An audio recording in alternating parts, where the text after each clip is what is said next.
nation! No donation, no salvation! And remember, respect is everything. Oh my goodness. I am really excited about this one, people. If you're an anime fan, you already know what this car is, but I decided I wanted to make another car bot because, I just recently built a whole crap ton of Seekers, and I needed a break from those because, good God, was it repetitive. But you know what? We'll get to those a later time. This is kind of my version of Hotshot, as you can tell from the title. But you see, he's not based on his Armada or Cybertron or any of those counterparts. No, he's kind of my own thing. You see, I decided if I'm going to make my version of Hotshot, I got to make him something exciting, something really cool, something that nobody will know but me. That's right, people. Hotshot here is based on the Trans Am 20,000 from REDLINE.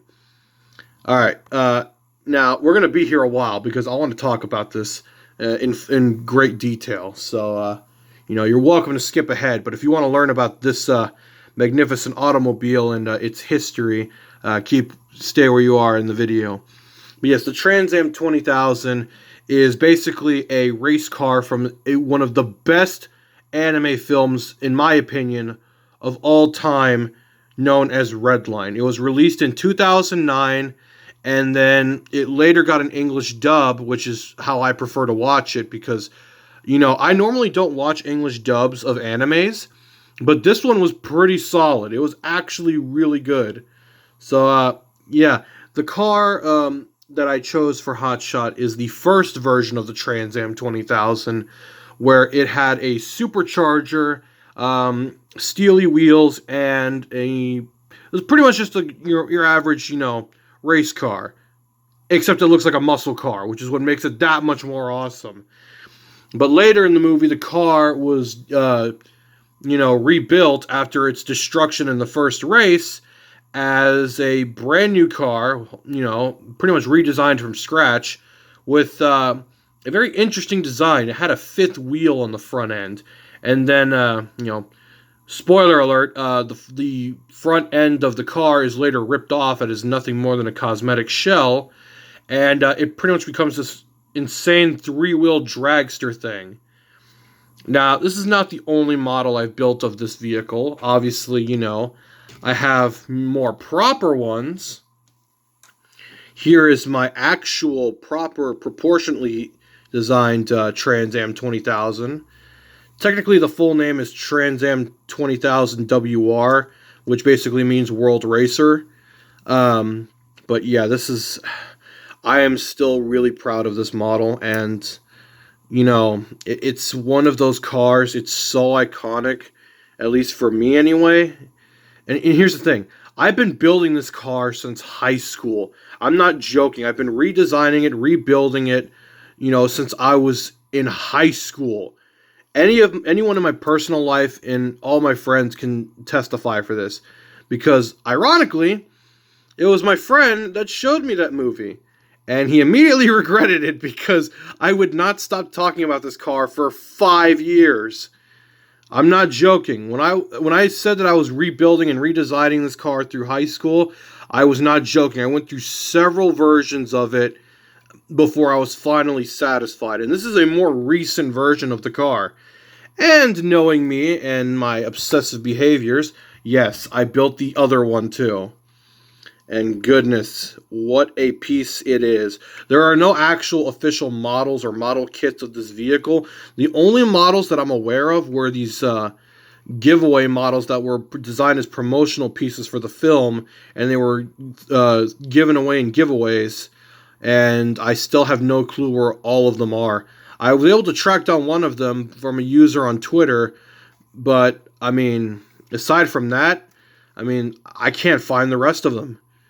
But yeah, and like in the movie, it does have the Trike Mode. If I can get it off. So yeah, this is kind of a trip over here. Let's just go ahead and remove that. But yes, like the car in the movie, it does have the trike mode. That's just awesome. And that took me forever to figure out. And I'm like I said, I've been rebuilding and redesigning this car for years. Even if you're not a fan of anime, like if you just want a really good racing movie in a futuristic setting, I would recommend it. Redline is a very, very beautifully animated film. Unfortunately, it was a box office failure in Japan, and it was in production for literally 7 years. Why 7 years? Because every frame in that movie was hand-drawn, and it was insane. 7 years of production, so many delays, and just, it was crazy. Probably one of my favorite anime films of all time. But anyway, let's get to the actual model here, now that I've ranted long enough about that. So here's Hotshot in his Trans Am 20,000 WR mode. As you can see, he's based off the first one because, let's be honest, that front wheel design, I don't know how I would have gotten that to work. Otherwise, I would have done that instead. But this is just as good. But yeah, here's the car mode. This is a much more, this uses more recent parts, It's got these, these awesome steely wheels. It's pretty nice from the Challenger set. Got the correct rear end and front end. That's another thing. One of the things that made that car so awesome, especially the first version, is that it was basically a combination of, I want to say, at least 3 different muscle cars.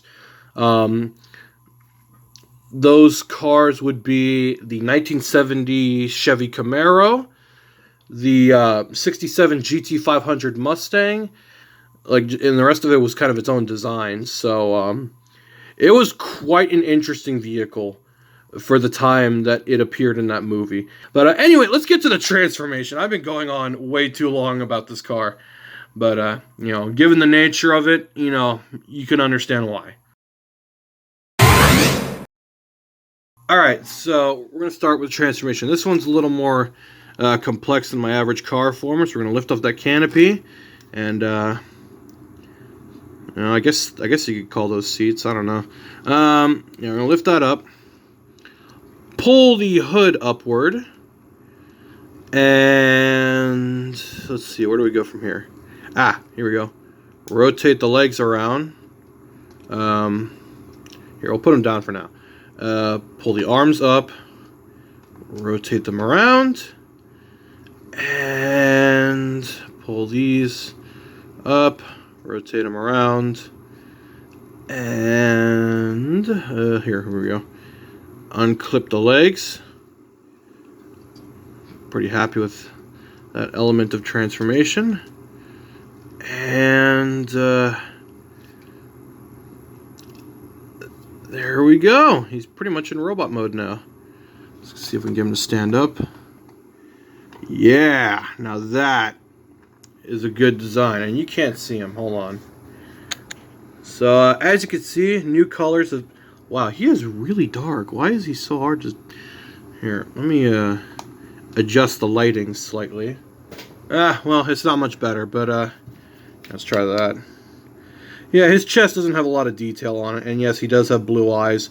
They should be purple because the robot mode is actually inspired by the driver of the car, Sweet JP, as he's known in the film. Basically, he's your typical, old school greaser, thinks he's cool, runs around in a leather jacket, has the most insane Johnny Bravo style pompadour I've ever seen in my life, and really awesome. But yeah, here's the robot mode. It's based off of his leather jacket and black outfit that he wore, so that's why he has all these red stripes and whatnot. But yeah, I'm really happy with this figure. This is probably one of my favorite builds that I've done recently. He also had these like spiked shoulder guards. I couldn't really do that because then it would have gotten in the way of the wheels, so I just added these white round sections. But yeah, if you watch the movie, it makes sense. But yeah, he actually has a waist rotation, which is cool, and he can look down, which is awesome. But there really isn't much to say about him. So let's so here's one good look at the robot mode one more time. I tried to make the head kind of look like he has that pompadour haircut he had in the movie, that really intense pompadour, which is funny because in the movie they called it a ducktail, which is not correct because a ducktail and a pompadour are two different hairstyles. But there's really not much else to say here in robot mode, so let's just go ahead and get him back into car mode, and I think that's about it. Yes, I hope you all enjoy this build.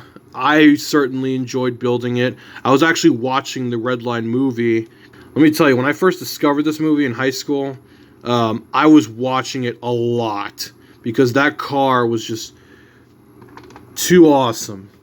And it's all I ever talked about in high school was this car alone when it came to anything anime related.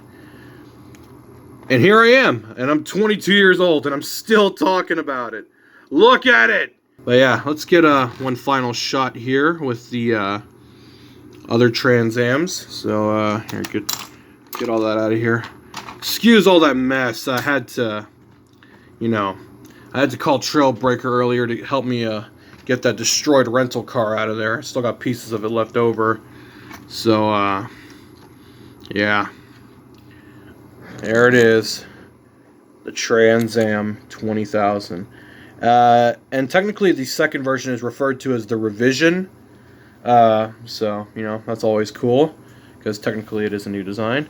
But yeah, there's one good look at that, and I hope you all enjoy.